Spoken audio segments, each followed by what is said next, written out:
Hello friends, welcome to today Samayal. இன்னைக்கு நம்ம today சமையல்ல பருப்பு இல்லாத சாம்பார் எப்படி செய்யலாம்னு தான் பார்க்க போறோம்.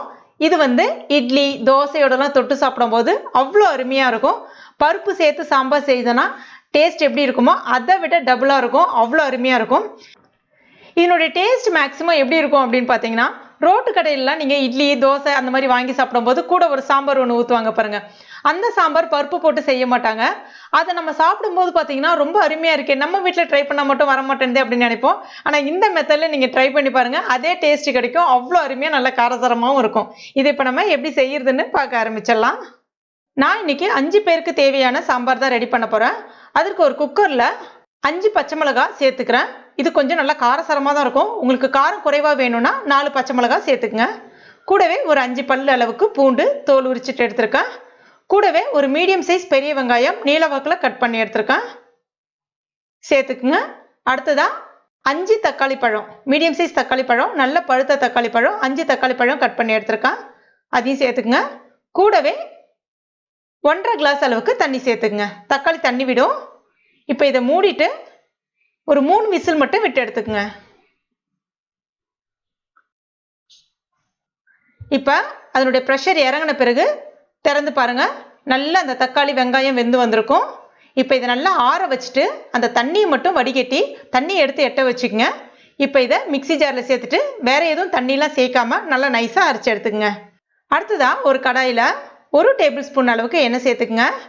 எண்ணெய் காஞ்ச பிறகு 1/2 டீஸ்பூன் கடுகு, 1/4 டீஸ்பூன் ஜீரகம், 10 அளவுக்கு அதாவது ஒரு 10 எண்ணிக்கையில் வெந்தயம் சேர்த்துக்குங்க, நல்லா வாசனையாக இருக்கும். கூடவே 2 வரமிளகாய் கிள்ளிட்டு சேர்த்துக்குங்க. இதெல்லாம் நல்லா பொரிஞ்ச பிறகு ஒரு 2 பல்லு அளவுக்கு பூண்டு தட்டி எடுத்துருக்கேன், சேர்த்துக்குங்க, நல்ல வாசனையாக இருக்கும். கூடவே கொஞ்சமாக கருவேப்பிலை இலைகளை சேர்த்துட்டு ஒரு தடவை வதக்கிக்குங்க. இப்போ இதில் கொஞ்சமாக பெருங்காய பொடி சேர்த்துக்குங்க, நல்லா உங்களுக்கு ஒரு சாம்பார் மனம் கிடைக்கும். அடுத்ததாக நம்ம அந்த வேக வைக்கும் போது அந்த தண்ணீர் வச்சுருந்தோம் இல்லையா, அந்த தண்ணீர் வடிகட்டி எடுத்து வச்சுருந்தோம் இல்லையா, அதை வந்து இப்போ சேர்த்துக்குங்க. சேர்த்துட்டு 1 டேபிள் ஸ்பூன் அளவுக்கு சாம்பார் பொடி சேர்த்துக்குங்க. சாம்பார் பொடி இல்லைன்னா குழம்பு மிளகாய் பொடி வீட்டில் இருக்கும் இல்லையா, அது சேர்த்துக்குங்க. நான் இன்னைக்கு அதுதான் சேர்க்குறேன். 1/4 டீஸ்பூன் மஞ்சள் பொடி சேர்த்துட்டு ஒரு தடவை கலந்து விட்டுக்குங்க.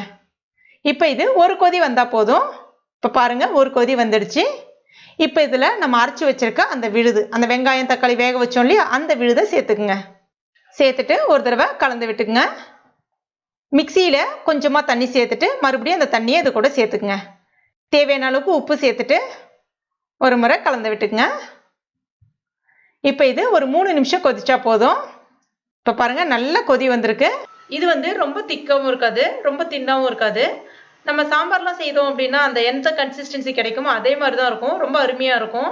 இதில் நீங்கள் கடலை மாவு, பொட்டுக்கடலை மாவு அந்த மாதிரிலாம் எதுவும் சேர்க்கணுன்ற அவசியமே கிடையாது. உங்களுக்கு அப்படியே அந்த சாம்பார் ஃப்ளேவரும் கிடைக்கும்.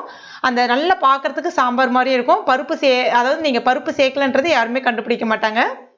கூடவே கொஞ்சமாக கொத்தமல்லி இலைகள் வாசனைக்காக தூவிக்கிங்க. அவ்வளோதான், சூப்பரான சாம்பார் ரெடி ஆயிடுச்சு. இப்போ இது நல்ல சூடான இட்லியோட பரிமாறினீங்கன்னா அவ்வளோ அருமையாக இருக்கும். இல்லைன்னா தோசையோடையும் தொட்டுக்கொள்ள அருமையாக இருக்கும். நல்லா இட்லி மேலே நிறைய சாம்பார் ஊற்றி சாப்பிட்டோன்னா இன்னும் ரொம்ப டேஸ்ட்டாக இருக்கும். நீங்களும் உங்கள் வீட்டில் கட்டாயம் ட்ரை பண்ணி பாருங்கள். ட்ரை பண்ணிவிட்டு மறக்காமல் கண்டிப்பாக எனக்கு கமெண்ட் பண்ணுங்கள். இந்த வீடியோ உங்களுக்கு பிடிச்சிருந்தனா லைக் பண்ணுங்கள். உங்கள் நண்பர்கள் மற்றும் ஃபேமிலி மெம்பர்ஸ் கூட மறக்காமல் ஷேர் பண்ணுங்க. மேலும் இது போன்ற டேஸ்டி ரெசிபிகளுக்கு நம்ம டுடே சமையல் இது வரைக்கும் நீங்கள் சப்ஸ்கிரைப் பண்ணாத நண்பர்களாக இருந்தீங்கன்னா உடனே சப்ஸ்கிரைப் பண்ணிங்க. கூடவே மறக்காமல் அந்த பெல் நோட்டிஃபிகேஷன் சிம்பிளையும் ப்ரெஸ் பண்ணிங்க. தேங்க்யூ.